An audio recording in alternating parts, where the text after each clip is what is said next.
Centre ఛానల్కు స్వాగతం.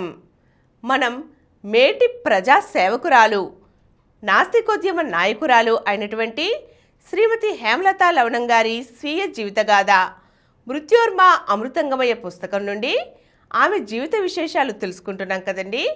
ఈరోజు ఆమె తల్లిగారి మరణం తర్వాత జరిగిన సంఘటనలు తెలుసుకుందాం. 1956 అక్టోబర్లో మద్రాస్ ఆల్ ఇండియా రేడియోలో తెలుగు కార్యక్రమాలకు ప్రొడ్యూసర్గా నియమింపబడినట్లుగా వచ్చిన ఆర్డర్ను నాన్నగారు ఆశ్చర్యానందాలు పెనుగొనగా అందుకున్నారు. గత 4 నెలలుగా ఆయన ముఖం మీద మాసిపోయిన చిరునవ్వు మరలా వెలిగింది. నవంబరులో నాన్నగారు, చిన్నన్న, నేను మద్రాసుకు వెళ్ళాము. మద్రాసు చేరడం నా జీవితంలో పెద్ద మలుపు. నేను వెళుతూ ఇంటర్మీడియట్ పుస్తకాలను కొని తీసుకెళ్లాను. ఆ డిసెంబర్ నుంచే మా ఇంట్లోనే ఒక రెగ్యులర్ కాలేజీ ఏర్పాటు చేసుకున్నాను.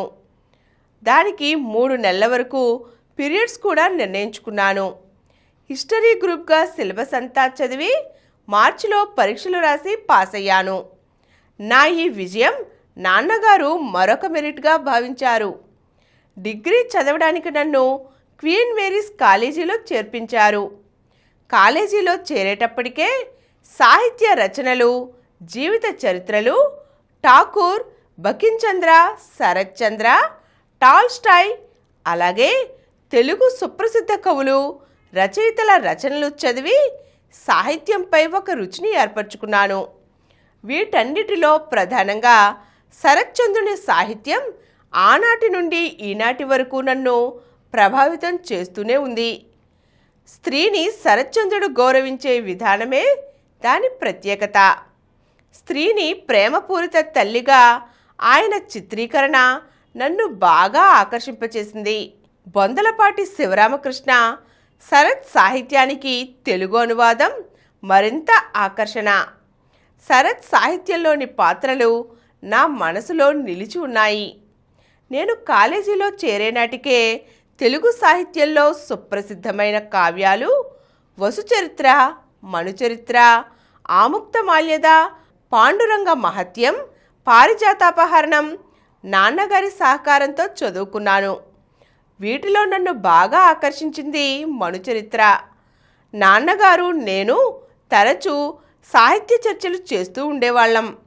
ఇవి నా కళాశాల చదువుకు ఎంతో ఉపయోగపడ్డాయి.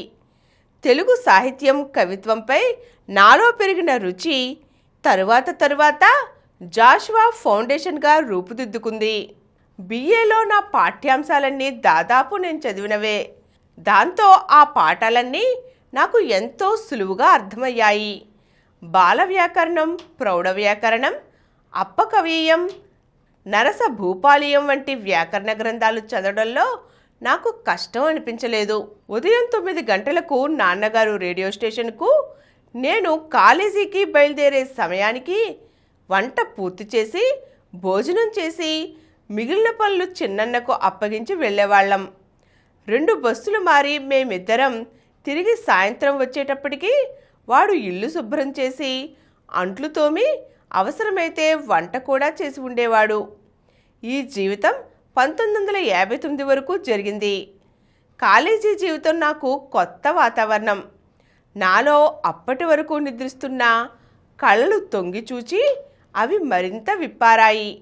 నాటకాలలో పాల్గొని బహుమానాలు, పాటలు, పద్యాలు పాడటంతో అభినందన, ప్రోత్సాహకాలు, ఇలా ఎటువంటి వారినైనా ఉత్సాహపరిచేవి చాలానే జరిగాయి.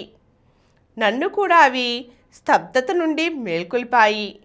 నాన్నగారు తాను చదివిన గ్రంథాల సారాంశం నాకు, నేను చదివిన కథలు, నవలలు ఆయనకు పరస్పరం చెప్పుకోవడం ఒక కార్యక్రమం. అది నా వివాహం అయినదాకా సాగిన మా ఇద్దరి స్నేహంలో ఒక భాగం.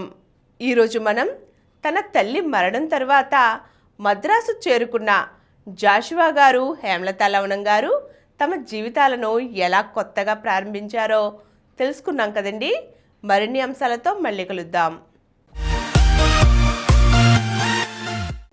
ఈ కార్యక్రమం మీకు ఎంతో నచ్చింది కదా.